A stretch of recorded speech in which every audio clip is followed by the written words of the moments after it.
امام مالک رحمۃ اللہ تعالیٰ علیہ بیٹھے تھے تو ہارون رشید سے نا مکھی نہیں سنبھالی جا رہی تھی، بار بار مارتا، کئی دفعہ ایک مکھی نہیں پکڑی جاتی، پتہ نہیں کدھر سے نکل جاتی ہے۔ اس نے بڑا ہی ستایا، کچھ کرنے نہیں دیتی تھی۔ تو ہارون رشید بد جذبات میں امام مالک سے کہنے لگا، حضور یہ اللہ نے مکھی کیوں پیدا کر دی؟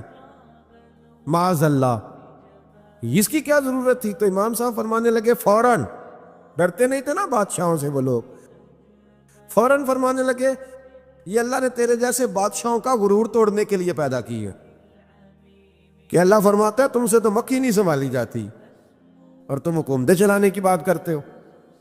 اس لیے نبی کریم صلی اللہ تعالی علیہ وآلہ وسلم نے ارشاد فرمایا کہ تم خرچ کرو تاکہ تم پر خرچ کیا جائے، تم اللہ کے رستے میں دو تاکہ رب تمہیں دے، دو اس کے رستے میں وہ تمہیں عطا کرے اپنے فضل و کرم کے ساتھ۔ اللہ تبارک و تعالیٰ کے رستے میں جب خرچ کیا جاتا ہے تو رب راضی ہوتا ہے، پھر بندے کو اور زیادہ عطا کرتا ہے۔ آپ دیکھیے کہ اسلام نے خرچ کرنے کے بہت سارے مواقع بنائے اور فردن فردن غریب کو امیر کے ساتھ جوڑا، امیروں سے کہا کہ غرباء کا حصہ نکالو، سال کے بعد زکوٰۃ کا حکم دیا، ہر وہ شخص جو صاحب نصاب ہے وہ سال کے بعد زکوٰۃ ادا کرے۔ رمضان المبارک آیا تو صدقہ فطر کو رکھا گیا تاکہ جو غرباء ہیں، مساکین ہیں، وہ بھی عید کی خوشیوں میں امیر مسلمانوں کے ساتھ شامل ہوں۔ پھر جب فصل کا موقع آیا تو عشر رکھا گیا تاکہ غریب بھی تمہارے غلے میں، تمہارے اناج میں، تمہاری گندم میں، تمہارے چاول میں، تمہاری سبزی میں شریک ہو جائے۔ ہر موقع پر ان کو یاد رکھنا، ان کو ساتھ ملانا۔ قربانی رکھ دی گئی، اور قربانی بھی جب رکھی گئی تو امیر پر رکھی گئی۔ اس کا فلسفہ بھی یہی ہے کہ امیر قربانی کریں گے اور غریبوں تک اس کا گوشت پہنچائیں گے۔ میرے رسول کریم صلی اللہ تعالی علیہ وآلہ وسلم نے یہ خوبصورتی کے ساتھ ایک کو دوسرے کے ساتھ جوڑا۔ اب ہوتا کیا ہے؟ ہوتا یہ کہ انسان کو مال سے پیار ہوتا ہے، فطرتاً کمائے ہوئے مال سے محبت ہوتی ہے۔ انسان بسا اوقات یہ سمجھتا ہے کہ بڑی مشکل سے تنکا تنکا کر کے، محنت کر کے، جد و جہد کر کے میں نے یہ مال جمع کیا ہے تو اب میں دے دوں۔ ایک لمبا عرصہ تک میں نے پردیس کاٹا، مشکلات برداشت کی، اور میں نے کئی راتوں کے رت جگے اس کام کے نام کی، اور آج اگر مالی طور پر میں مضبوط ہوا ہوں تو کیا میں یہ مال دے دوں؟ تو دیکھیے، اسلام ایک روحانی مذہب ہے، اس کی تعلیمات آفاقی ہیں۔ یہ ہمیں بتلاتا ہے کہ صرف فیصلہ وہ نہ کرو جو تمہاری آنکھوں سے نظر آ رہا ہے، کچھ چیزیں ایسی ہیں جو رب تمہیں اپنے فضل سے دے رہا ہے اور تمہاری ظاہری آنکھیں انہیں دیکھ نہیں رہی۔ نبی پاک صلی اللہ تعالیٰ علیہ وسلم نے ارشاد فرمایا، یہ حدیث مبارکہ صحیح مسلم میں موجود ہے۔ حضرت ابو ہریرہ رضی اللہ تعالیٰ عنہ فرماتے ہیں، دیکھیے حضور صلی اللہ تعالیٰ علیہ وسلم نہ بات کر کے مختصر جملوں میں کیسے آگے بڑھتے۔ کریم ابو فرمانے لگے، یاد رکھنا صدقہ دینے سے مال کم نہیں ہوتا۔ اللہ اکبر! آپ کو تو میسج آ گیا بینک سے کتنے پیسے کم ہو گئے، آپ نے تو جو گن کے دراز میں رکھے تھے اس میں سے لاکھ میں سے آپ نے تو 5,000 دے دیا، تو آپ کو تو پتہ ہے وہ 95 رہ گیا ہے۔ لیکن یہ صحیح مسلم کے لفظ ہیں، حضور فرماتے ہیں صدقہ دینے سے مال کم نہیں ہوتا۔ کائنات کے سب سے سچے، کھرے، صادق اور امین محبوب علیہ الصلوۃ والسلام نے فرمایا کہ صدقہ دینے سے مال کم نہیں ہوتا۔ حکیم الامت مفتی احمد یار خان صاحب نعیمی رحمۃ اللہ تعالیٰ علیہ ارشاد فرماتے ہیں کہ کسان جب اس نے نا بیج کی بوریاں بھر کے رکھی ہوئی ہوتی ہیں، تو جب وہ جا کر کے بیج ڈالتا ہے نا کھیت کے اندر، تو بظاہر تو وہ بوریاں خالی کر کے آتا ہے، لیکن پتہ تب چلتا ہے کہ جب ایک ایک بیج پر پھر کئی کئی گنا دانہ لگتا ہے۔ آیا تو وہ خالی کر کے تھا، لیکن اگر تھوڑا سا وہ گہرائی کے ساتھ دیکھے تو اس نے تو کمال کر دیا۔ اب تو اس پر بے شمار دانے لگ گئے۔ تو حضور علیہ الصلوۃ والسلام نے فرمایا صدقہ دینے سے مال کم نہیں ہوتا، اور فرمایا معاف کرنے کی وجہ سے اللہ بندے کی عزت میں اضافہ کر دیتا ہے، اور فرمایا جو اللہ کی رضا کی خاطر جھک جائے اللہ اسے عزت عطا کر دیتا ہے۔ صدقہ دینے سے مال کم نہیں ہوتا۔ تو اپنی طبیعت کے اندر اگر شوق پیدا کر لیا جائے راہ خدا میں خرچ کرنے کا، ذوق بنا لیا جائے، ہمارا یہ ذہن بن جاتا ہے کہ یہ بھی میرے پیسے، یہ بھی میرے پیسے، وہ کونے میں میری جائیداد، یہ میرا مکان، وہ میرا بینک بیلنس، یہ میرے جانور، یہ میرا مال تجارت، یہ میرے کھیت کھلیان۔ میرے محبوب نے فرمایا تیرے تین ہی مال ہیں، ایک تو نے کھا لیا ہے، ایک تو نے پہن لیا، ایک تو نے راہ خدا میں خرچ کر لیا، باقی تو وارثوں کا ہے۔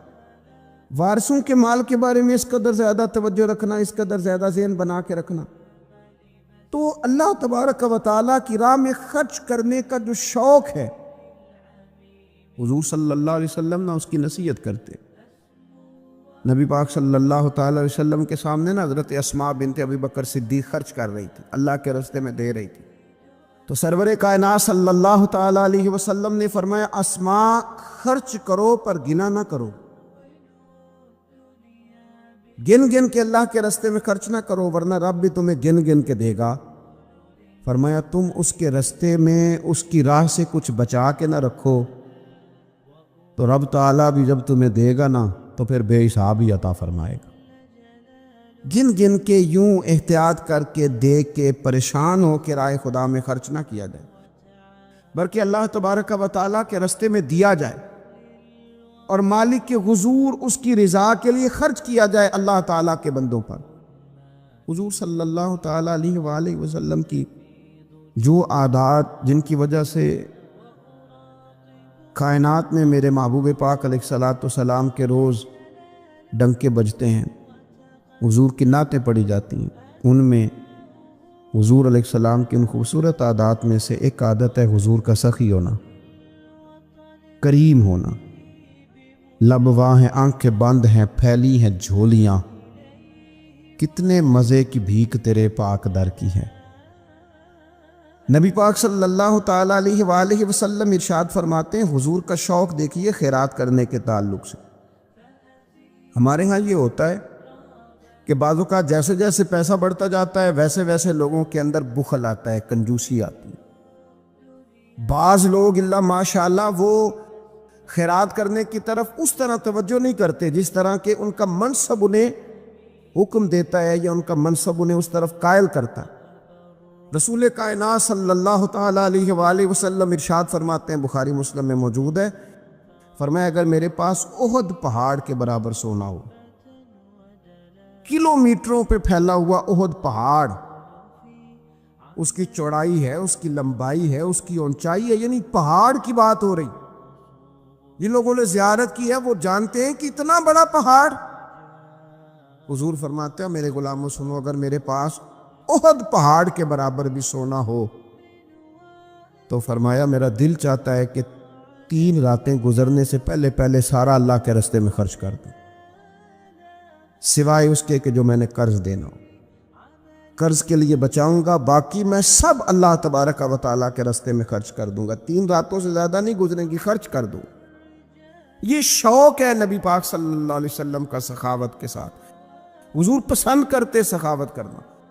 نبی پاک صلی اللہ تعالیٰ علیہ وآلہ وسلم نے اپنے دست مبارک سے ہمیشہ لوگوں کو عطا کیا۔ حضور صلی اللہ تعالیٰ علیہ وسلم خرچ کرنے کی ترغیب دیتے، لوگوں کو رغبت دلاتے۔ ہمارے ہاں پہلی تو بات یہ ہے کہ خرچ کرنے کا ماحول نہیں بنتا، اور اگر بعض لوگ خرچ کرتے ہیں تو بے دلی کے ساتھ خرچ کرتے ہیں۔